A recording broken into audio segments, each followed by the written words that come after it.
Hello guys, welcome back to our channel Garuda Islets and today we have a very good topic GM crops, इसको बोलते हैं genetically modified crops. तो ये हमारी series की 90th video होने वाली है। हमारी सीरीज़ जो हमने स्टार्ट करी है task to idea topic base के ऊपर। अगर अभी तक किसी ने प्रीवियस सेशंस नहीं देखे तो प्लेलिस्ट में जाकर प्रीवियस सेशन को देख सकता है। और गाइस वीडियो स्टार्ट करने से पहले if you have any kind of inquiry related to the study visa, work visa और the tourist visa, then you can send your document to the given email ID immigrationgaruda@gmail.com। ठीक है, तो आज हम क्या देखेंगे, जेनेटिकली मॉडिफाइड क्रॉप्स के कुछ एडवांटेजेस और उसके कुछ डिसएडवांटेजेस देखेंगे। बट उससे पहले आप लोगों को मैं ये बता देता हूँ कि जेनेटिकली मॉडिफाइड क्रॉप्स होती क्या है। देखो, अगर आप लोग इसका थोड़ा ध्यान से पढ़ोगे ना तो इसको बोलते हैं जेनेटिक। देखो, दो इसमें शब्द हैं। अगर कोई बायो का स्टूडेंट है तो उसको तो पता ही होगा, but as I guess that most of the students here in this region in northern India don't know about the genetic modified crops. तो जेनेटिकली मॉडिफाइड, मॉडिफाइड का मतलब होता है बदलना, उसको चेंज करना, ये तो हो गया। अब जेनेटिकली चेंज करने का क्या मतलब होता है? जेनेटिकली में दो शब्द ध्यान से देखो, जीन। ठीक है, जीन का क्या मतलब होता है? जीन का मतलब होता है उसकी जेनेटिक। ठीक है, क्या होता है कि हमारी जो पूरी की पूरी बॉडी है ना, उसमें फर्दर छोटे छोटे सेल्स होते हैं। वो सेल्स फिर जीन से मिलके बनते हैं, जिनको बोलते हैं हम डीएनए। उनको क्या बोलते हैं? हम डीएनए बोलते हैं। हमारी बॉडी कैसे फंक्शन करेगी, हम किस तरह से बोलते हैं, चलते हैं, कुछ भी करते हैं, वो हमारी पूरी की पूरी इन्फॉर्मेशन कहाँ होती है? डीएनए के अंदर होती है। अगर हम इस डीएनए में कुछ चेंज कर दें, इस जीन में कुछ चेंज कर दें, तो इसका मतलब हमारी बॉडी की फंक्शनैलिटी ही बदल जाएगी। सिंपल सी बात हुई कि नहीं हुई? फॉर एग्जाम्पल, जैसे अगर हम किसी कंप्यूटर का मदरबोर्ड बदल दें तो वो कंप्यूटर की फंक्शनैलिटी चेंज हो जाएगी। मदरबोर्ड एक उसका क्या हो जाएगा, पूरा का पूरा। ए फॉर एग्जाम्पल मान के चलते हैं कि उसका एक डीएनए है, जीन है। तो हमारी बॉडी में भी ऐसे जीन होते हैं। अगर वो जीन बदलते हैं तो हमारी फंक्शनैलिटी बदल जाएंगी। The same happen with the crops. बिल्कुल सेम होता है क्रॉप्स के साथ। अगर आप लोगों ने ध्यान दिया हो, एक सिंपल सी चीज़ है। अब मैं चलते हैं क्रॉप्स के ऊपर चलते हैं। देखो, पहले क्या होता है, जो हमारे पेड़ थे वो हल्के से बड़े हुआ करते थे। ठीक है, अगर हम फसल की बात करें तो वो भी क्या होती थी, ऐसी बड़ी फसल होती थी, बड़ी होती थी फसलें। जबकि उन पे जो कुछ भी फल या फ्रूट लगते थे वो कम लगते थे, साइज में बड़ी, फल फ्रूट कम। लेकिन धीरे धीरे क्या हुआ, हमने उनको जेनेटिकली मॉडिफाइड कर दिया कि भी फसलें अब छोटी होंगी और उनके ऊपर जो फ्रूट्स हैं वो ज़्यादा लगेंगे। फसलें छोटी होंगी, फ्रूट्स ज़्यादा लगेंगे। अगर मेरा कोई किसान भाई ये चीज़ देख रहा है तो उसको ये पता होगा कि जब हम राइस बोते हैं या जब भी हम वीट की मतलब वीट बोते हैं सीज़न में, तो अलग अलग प्रकार के आप लोगों को सीड्स देखने को मिलते हैं। बीज अलग अलग प्रकार के देखने को मिलते हैं। मतलब अलग अलग नाम होते हैं बीज के, कोई किसी प्रकार का है, मेरे को नाम नहीं याद, बट मैं फिर बता देता हूँ। ये क्या है, मतलब बीज अलग अलग क्यों है? अलग अलग चावलों के नाम क्यों हैं? क्योंकि उनके बीज अलग हैं और वो जेनेटिकली मॉडिफाइड करे हुए हैं। किसने करे? साइंटिस्टों ने करे। अब इसका बड़ा ही एक बेहतरीन सा एग्जांपल है मेरे पास। आप लोगों ने बनाना तो देखा ही होगा, खाया भी होगा। लेकिन जो नेचुरल बनाना होता है ना, मतलब नहीं कि रियल वाला, नेचुरल, उसमें गाइस जितने ज़्यादा सीड्स होते हैं ना कि आप उसको खा ही नहीं सकते, वो एडिबल ही नहीं होता, सीड्स बहुत ज़्यादा होते हैं। लेकिन जो हमारे यहाँ पे मार्केट में बनाना मिलते हैं वो कैसे होते हैं? उनमें तो सीड होते ही नहीं। तो ऐसा कैसे? कोई फल में सीड नहीं हो, ये तो नेचर के खिलाफ है। भाई, किसी फल में सीड ही नहीं है, ये तो नेचर के खिलाफ है ना। लेकिन इसको मॉडिफाइड करा है किसने? साइंटिस्ट ने। उसको एडिबल बनाया साइंटिस्ट ने। ठीक है, उसको उसकी डीएनए ही चेंज कर दिया। खाने में अपने को आसानी होती है। अगर आप देखोगे ना, उसमें बीज के हल्के से अवशेष रह जाते हैं। अब कहाँ? बनाना के अंदर। ध्यान से कभी खाना तो उसके बिल्कुल ऐसे सेंटर में देखना, तो उसमें अगर वो सेंटर है ना, उसमें एक पहले लाइन हुआ करती थी। लाइन इन द सेंस की एक जैसे लकड़ होती है ना, लकड़ की जैसा एक हल्का सा ऐसे उसमें थ्रेड था, थ्रेड के इर्द गिर्द बहुत सारे बीज हुआ करते थे। लेकिन वो क्या हुआ, जेनेटिकली मॉडिफाइड होके अलग अलग हो गया। मतलब उसको बीजों को बिल्कुल अलग ही कर दिया गया। जैसे अगर आपने देखा होगा, किन्नू है, किन्नू, किन्नू बोलते हैं उसको, संतरे का एक छोटा सा रूप है। वो भी एक जेनेटिकली मॉडिफाइड क्रॉप्स है। कैसे? क्योंकि वो साइज में बड़ा है, उसमें रस थोड़ा ज़्यादा होता है ना, इस ढंग से। अरे there are lots of genetically modified crops guys that you are eating nowadays, even you don't know. हमको पता भी नहीं होता, but we still having all this things. अपने को अभी भी खाते हैं वो सब चीज़ें। देखो, हम इसके सबसे पहले कुछ एडवांटेज, होप आप लोगों को समझ में आ गया होगा कि जेनेटिकली मॉडिफाइड क्रॉप्स होती कैसे हैं। तो इनको, इसके कुछ एडवांटेजेस देख लेते हैं। Farmer can produce crop that grow bigger and faster, है ना। अभी जेनेटिकली मॉडिफाइड क्रॉप्स होने का ये फ़ायदा है कि फार्मर्स ऐसी क्रॉप उगा सकते हैं जो बड़ी उगेंगी और जल्दी जल्दी उग जाएंगी। पहला फ़ायदा तो ये हो गया। Some GM crops are more resistance to disease और इंसेक्ट्स। कुछ जीएम क्रॉप्स होती हैं वो ज़्यादा रेजिस्टेंट, रेजिस्टेंस का देखो मतलब क्या होता है, रोक सकती हैं। किसको रोक सकती हैं? इंसेक्ट्स को और डिजीज़ को रोक सकती हैं। उन पे कोई बीमारी नहीं लगती और उनको इंसेक्ट खराब भी नहीं कर सकते। ये भी एक जीएम क्रॉप का फ़ायदा होता है। देखो मेरी बात सुनते हैं, अब ध्यान से देखते हैं। मान के चलते हैं कि ये कोई क्रॉप है, इस क्रॉप का एक डीएनए ये है, एक डीएनए 2 3 ये 4 डीएनए है। पहला डीएनए डिसाइड करता है कि वो कितनी जल्दी ग्रो करेगी, ठीक है, कितनी जल्दी ग्रो करेगी। दूसरा डिसाइड करता है उसका साइज। तीसरा डिसाइड करता है उसकी वल्नरेबिलिटी, क्या? वल्नरेबिलिटी टू द डिसीज और इंसेक्ट, समझे। और उसका जो तीसरा जो चौथा जो वो है वो डिसाइड करता है वेदर की, कौन से वेदर में ये क्रॉप उगने वाली है, फ्लरिश हो सकती है।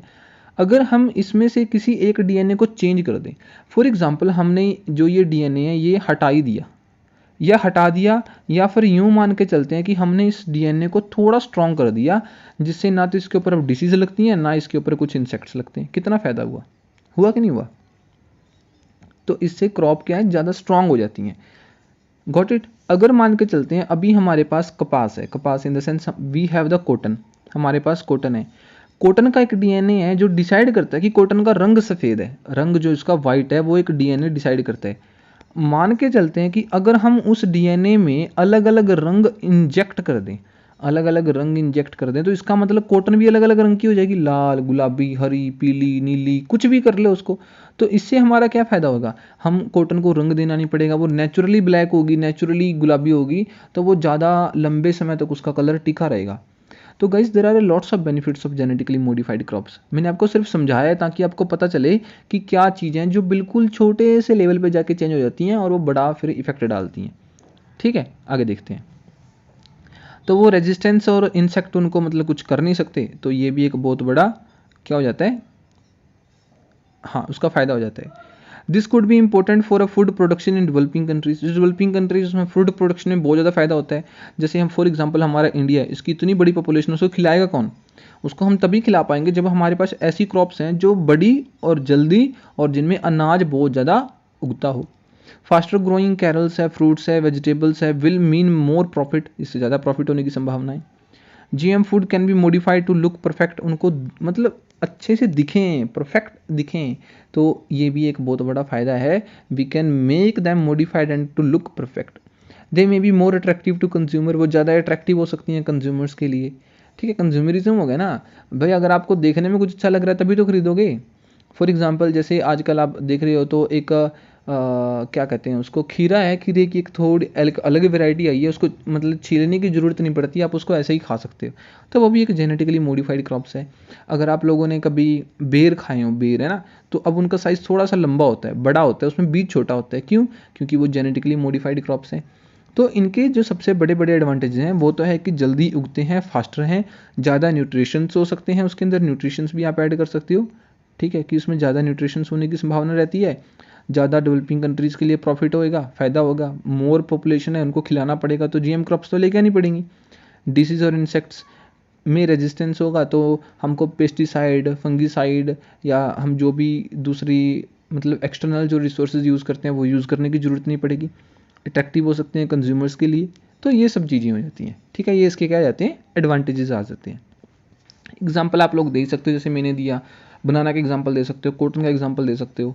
ठीक है, आगे चलते हैं। उसके बाद जेनेटिकली मॉडिफाइड फूड है, उसके डिसएडवांटेजेस देख लेते हैं। There may be risk involve in genetically engineering the food. Disadvantage सबसे बड़ा है कि रिस्क है, रिस्क बहुत बड़ा है। रिस्क है कि अगर हम नेचर के साथ छेड़खानी करेंगे तो नेचर अपने आप को बैलेंस करने के लिए दूसरी चीज़ों को चेंज करने की कोशिश करेगी, और जब चेंजेस अनवांटेड हों तो ऑब्वियस ही बात है उसमें रिस्क होगा ही होगा। GM crops might change whole ecosystem, पूरा का पूरा शायद इकोसिस्टम ही चेंज कर दे जीएम क्रॉप्स। इकोसिस्टम कैसे? फॉर एग्जांपल देखो, कोई क्रॉप को कोई पर्टिकुलर न्यूट्रिशन की जरूरत है नेचर से, अगर हम उसमें जेनेटिकली मॉडिफाइड कर देते हैं तो इससे क्या होगा, उसको अलग न्यूट्रिशन की जरूरत पड़ेगी तो वो नेचर से अलग न्यूट्रिशन एक्सट्रैक्ट करेगी। जो न्यूट्रिशन एक्सट्रैक्ट हुए हैं वो थोड़े ज़्यादा हो सकते हैं, थोड़े कम हो सकते हैं। देखो इकोसिस्टम क्या होता है ना कि पूरी चीज़ें कनेक्टेड होती हैं ना दूसरे के साथ, everything is connected in the ecosystem. एक इंसेक्ट के साथ दूसरी चीज़ें, दूसरे के साथ तीसरी, तीसरी चौथी, पांचवी, ऐसे सब कुछ कनेक्टेड होता है। हाँ, अगर हमने एक को भी अनस्टेबल करा तो पूरा इकोसिस्टम अनस्टेबल होने के चांसेस बढ़ जाते हैं। Food chain could be broken off if the crops are resistant to predator. अगर प्रेडेटर से रेजिस्टेंस है तो इससे फूड चेन, जो हमारी फूड चेन है, सॉरी फूड चेन क्या हो सकती है, ब्रोकअप हो सकती है, वो टूट सकती है। देखो कैसे टूट सकती है। मान के चलते हैं कि भाई किसी प्रकार का फूड है, उसको छोटे छोटे इंसेक्ट्स खाते हैं, जिनके लिए हम इंसेक्टिसाइड यूज़ भी करते हैं ताकि वो खा ना सके। फिर उन इंसेक्ट को क्या करते हैं, थोड़े बड़े जानवर खाते हैं, है ना, थोड़े बड़े जो एनिमल है वो खाते हैं। जैसे फॉर एग्जांपल अगर स्नेक्स हो गए, स्नेक क्या छोटे छोटे खाते हैं, मेंढक खाते हैं, मेंढक को स्नेक खाते हैं, ठीक है। ऐसे ऐसे क्या होता है, ये फूड चेन बढ़ती बढ़ती बढ़ती बढ़ती बड़े जानवरों के ऊपर पहुंच जाती है, किसके ऊपर, बिग एनिमल्स के ऊपर पहुंच जाती है। अगर हम उस फूड चेन को बिल्कुल स्टार्टिंग में ही तोड़ देते हैं तो ये फूड चेन तो सारी की सारी टूट गई ना, हर जगह से टूट गई, तो इससे इकोसिस्टम गड़बड़ होने के चांसेस बढ़ जाते हैं। There are lots of chances that ecosystem बिगड़ जाएगा। ऑर्गेनिक फार्मिंग में be slower and more expensive. देखो ऑर्गेनिक फार्मिंग है जो, वो स्लोअर और ज़्यादा एक्सपेंसिव है, तो आप इसको पॉजिटिव में जोड़ सकते हो जेनेटिक क्रॉप्स के। मैंने पता नहीं इसको यहाँ पर क्यों ऐड कर दिया, but you can use it as a positive होता है जेनेटिक क्रॉप्स की। भाई जो ऑर्गेनिक फार्मिंग है वो स्लोअर है और ज़्यादा एक्सपेंसिव है, इसलिए जीएम क्रॉप्स के ऊपर चलो। However, the environment is not damaged by the fertilizer or pesticides।